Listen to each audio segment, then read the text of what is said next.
I would have never imagined that my most exciting and happy startup moment would also be one of my least desirable. Cosmo magazine had just featured Underclub in their holiday gift guide a few months into me starting working on the company. And in one afternoon, I was fulfilling over 100 orders, so licking and sealing all these envelopes. I knew this was a great problem to have, but at the same time, this operational fulfillment was leaving a pretty bad taste in my mouth. So I've long climbed what's hopefully a successful outcome.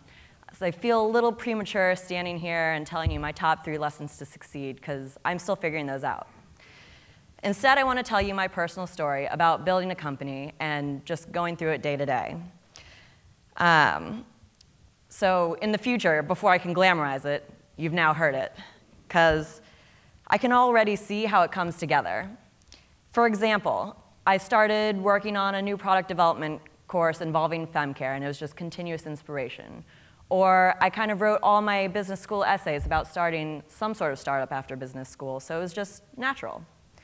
However, closer to graduation, I was pretty positive that I did not have the big, perfect startup idea. Pretty positive Underclub was not it. Yet, oddly enough, the words of encouragement that finally got me going was a friend telling me, "It's not a stupid idea." Inspiring, right? I always picture founders having it all together. I just see them in a room, this guy comes up with an idea, and right next to him is an operations mastermind, marketing genius, and computer science whiz, and they're like, let's go, we got this. That's how the public sees it. We watch their growth, we congratulate their success, but we rarely pay attention to the behind the scenes, early steps that's oftentimes not so glamorous. Yet that's what it often takes just for any successful story. So how do the rest of us take the plunge to start working on our own companies? In addition to having the big dream, I needed to face the reality that executing this big dream starts small. And starting small is scary. My friends and classmates, we have backgrounds in finance and consulting for Fortune 500 companies. And now I'm going to branch off and start selling women's panties. So what actually pushed me over the edge was hearing a friend tell me it's not such a stupid idea. It's like timer. First of all, I had an immediate desire to show this guy, this is a genius idea. Maybe he didn't hear me, and sorry to all my fellow females to call you out, but most women cannot give a dated answer to how often do you throw out your underwear other than never. Funny, talking with our panel, one of the guys was like, well, what? It's every 5 years for me. So for men, I don't know if you have it better or worse in that case. But instead for women, it's oftentimes more situational responses, like when it breaks or rips or is literally unwearable. So underwear is the closest thing to our bodies. We wear it every day. You probably don't deserve to be walking around in rags or a constant wedgie.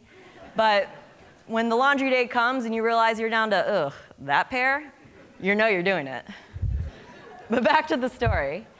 In addition to hearing him reframe Underclub as not a stupid idea, also boiled my big complex idea down to its most basic form. It was sending women underwear according to their preferences. So I'll start there. That mobilized my action plan for me to take the first step. I emailed my girlfriends, I asked them if they wanted me to buy them underwear, I sent them a quiz and survey monkey, and asked them to PayPal me.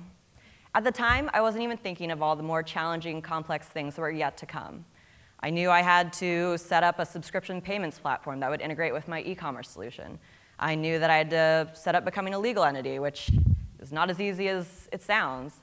And then actually thinking through, when my sales tripled in one weekend, how do I operationally fulfill that?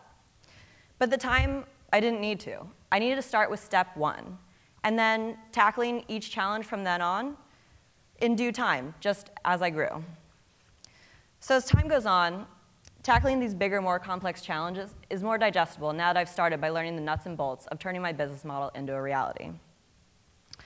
I'm pretty sure that Haas would disown me if I redefine question the status quo as shoot for something just slightly above not stupid when starting a business. So what I'll say is that questioning the status quo is challenging our assumption about big ideas and knowing that they actually start with executing really small steps. That was the hardest part for me to get over. Because only in retrospect do we look at a business or idea and think, oh, of course that worked out. It was just such a great idea. In reality, we know in the back of our minds that that idea was something that people worked on relentlessly and tirelessly until one iteration started to stick with people.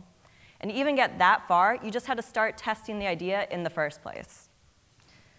My favorite quote is that chance only favors a prepared mind. It refers to the almost accidental way in which we can discover things. I think you can get lucky, but I also think you have to be working really hard to stumble upon these chances and opportunities that give you that lucky break. And most importantly, you have to start somewhere. So starting a business is challenging, but at the same time, it's incredibly fulfilling and rewarding. Every day I wake up knowing that I'm going to tackle some new challenge, and every day I wake up, I'm more capable to tackle that challenge than I was the day before. That's my motivation for just doing everything and what I love and need in a career. So it all started with just taking the first step. So back to the task of addressing envelopes. At the time, it seemed like an impossible task. For you Seinfeld fans out there, you may remember the time when George Costanza even lost a fiancé in a related incident. Luckily for me, that's when I figured out automated shipping software. Thank you.